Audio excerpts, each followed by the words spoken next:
Magandang araw mga kaibon. Yon, welcome back sa channel namin ulit, no. May nagtanong sa atin si Sir, ang username niya sa YouTube channel, no, Daily Stories yon, Sir, Daily Stories yung niya, user ID niya. Ang tanong ni Sir, yon, ang tanong niya, sabi niya, Sir, magastos po ba mag-alaga ng African lovebirds?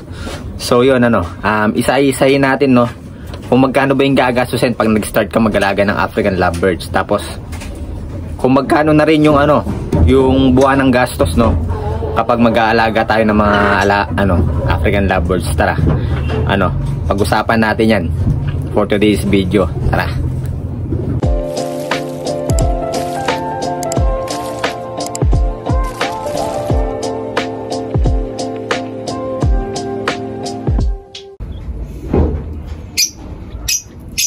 So, syempre, pag nag-umpisa ka mag-alaga ng African lovebirds, kailangan bibili ka ng cage. So, magkano ba yung cage, no? Sabihin na natin double cage yung bibilin mo dahil gusto mong makalipad ng maayos yung mga alaga mong African lovebirds. Tsaka hindi naman nagkakalayo yung presyo nila ng AC type single cage, no? Kaya sabihin na lang natin double cage. Kasi mas makakatipid ka sa double cage, dahil mas malaki nga siya. So, sabihin natin double cage. Magkano ba yung presyo ng mga double cage na ganito? So, ang presyo ng mga double cage ngayon, no, 800 pesos ang isa. Yun. So, pag nag-start ka mag-alaga ng African lovebirds, dapat kailangan meron ka ng kulungan na paglalagyan sa kanila. So, yung cage 800. Tapos, yung nest box naman na ganito kalaki, 8x8x10 yata itong nest box na to. So, ang isang piraso nito nasa 200 pesos, no. So, yun, 1K na agad, no. Pag mag-i-start ka talaga mag-alaga, yun, gagastos ka talaga. Pero yung buwan ng naman, mga kailangan nila, no, for example pagkain, vitamins, yun, depende pa rin kung ilan yung aalagaan mo. Kapag marami kang alaga, syempre magastos. Kapag konti naman yung aalagaan mo, nag-uumpisa ka pa lang, yun, medyo matipid-tipid pa, no. Yun, yung cage nasa 800, double cage siya. Yung nest box na ganito, sabihin natin nasa 200, bali nasa 1K na agad yun. Tapos, syempre, hindi mawala dyan yung kainan, no? Feeders. Yan. Ang feeders natin na ganito, nasa 30 pesos. Tapos, yung ganito, nasa 20 pesos. 15 to 20 pesos. So, 50 pesos yun, no? 1,050 pesos na agad yung nagastos natin. So, ano po ba yung mga kailangan na iba pa? Yung mga perch, for example, perch na ganyan, perch na ganon, yan, pwede ka naman gumawa ng DIY niyan, para makatipid ka. Ako, mga DIY lang sa akin, ako lang yung gumagawa, no? Tapos ginagamit ko sanga ng bayabas. Yun. So yun mga kaibon, no, sa kulungan, sa nest box, tsaka sa mga feeders, mawa 1,050 pesos ka na agad, pag nag-start ka mag-alaga. Tapos syempre kailangan mo ng ibon, no. For example, sabihin na lang natin na nag-i-start ka pa lang, bibilihin mo lang na ibon yung mga mumurahin lang, no. For example, back to back opaline, no. Syempre agad dapat pares yung bilhin mo para naman di malungkot yung ibon mo na nag-iisa, no. Pares yun. Sabihin na natin yung back to back opaline nasa ang presyo ngayon niya nasa 500 pesos, no. So yun, 1,550 pesos na agad yung magagastos mo sa pag-aalaga mo ng African lovebirds na pag nag-start ka. Siyempre, bibili ka pa ng patuka. So magkano ba yung patuka natin?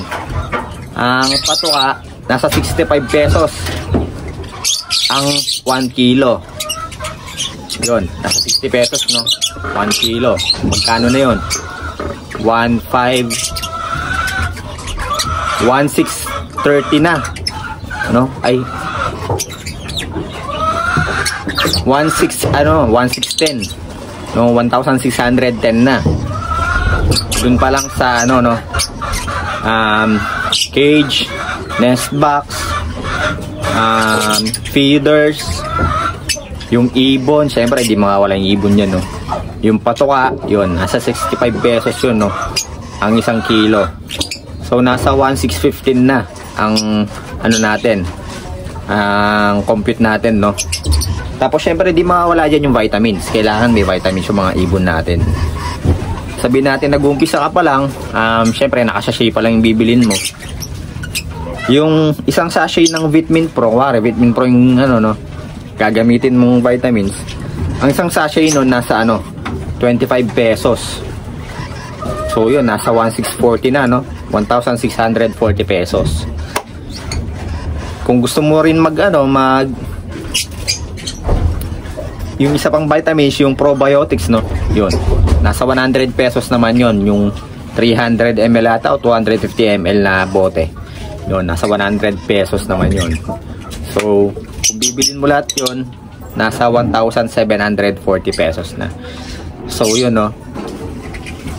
Pag mag-i-start ka, ganun yung gagastusin mo. Tapos, yung monthly naman na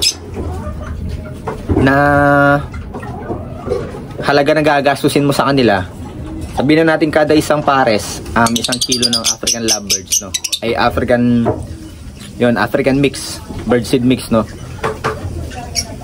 Isang buwan, 1 kilo para sa isang pares.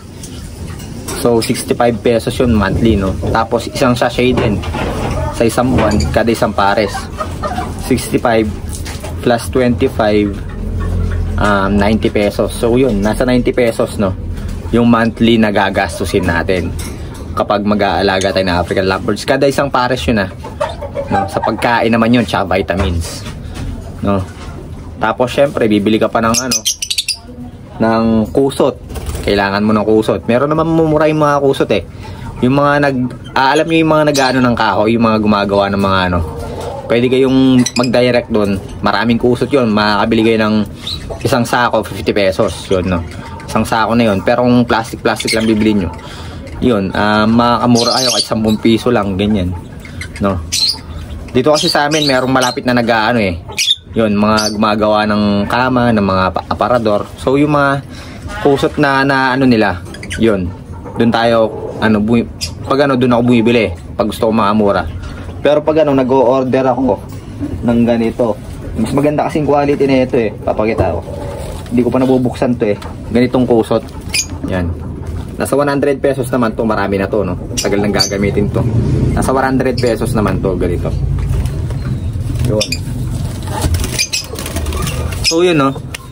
Pag mag-start ka mag-alaga ng African lovebirds, yun, kada isang pares mo nasa kulang-kulang 2,000 pesos, no. Sabihin na natin kulang-kulang 2,000 pesos, yun. Yun. Ganun lang. Ganun ka mahal mag-alaga ng African lovebirds.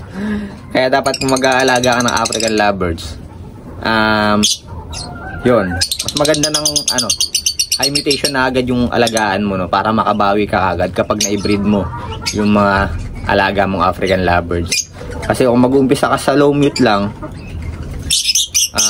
yun, hindi mo agad mababawi yung yung puhunan mo, no. Sabihin na natin pampatanggal lang ng stress yung pag-aalaga mo ng African lovebirds, no. Yun, pwede naman. Ganun po yung gagastusin natin, no. So yun, kay Sir Daily Stories, no, yun, ganun po yung presyo ng mga bibilihin natin na gamit, tsaka yung mga ibon, no. Sa mga high mutation naman po na ibon, yun, depende sa mutation nila, no, kung magkano yung yung halaga ng ibon. So yun, i-review lang natin. Sa cage 800, nest box 200, feeders 50 pesos. Yun, nasa 1,050 pesos na agad. Tapos yung iba naman, yung mga yung mga patoka at saka yun, no, Yun na lang yung monthly mong bibilin eh.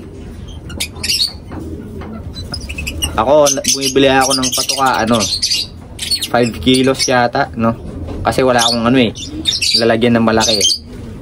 Tapos, kung bibili naman ako ng mas marami, baka anuin lang ng mga marami kasing dito, mga bubwit eh. Baka butasin lang nila yung sako. Kaya yun. Yung nagkakasya lang sa patukaan ko yung binibili ko, no? Yun lang yung binibili kong Tapos, pag naubos, bumibili na lang ako ulit. Medyo yung mga patuka naman, di naman masyadong magastos sila sa patuka eh. Dahil papakainin mo lang sila isang beses sa isang araw, sa umaga lang. Maghapon na yon. Bali, gamit mo lang na panukat. Wait lang, papakita ako. Yung panukat ko, Kaya yung 1 kilo, sa tingin ko, lagpas pa yun sa sabihin na natin 1 month. No? Sa isang ibon, yun. Ganito lang kasi panukat ko yan, 15 ml, no? Maghapon na yun. Kaya yun, ganun. Yung monthly cost nila, yun, hindi naman masyadong mahal. Mamamahalan ka lang talaga sa umpisa kapag bibili mo yung mga gamit na kailangan. So yun, kay Sir Daily Stories yun, sana nasagot natin na maayos yung katanungan ni Sir yun. Ganito na lang ang vlog natin para ngayong araw na to, mga kaibon, mga kalapatids, Ingat and God bless po sa inyong lahat.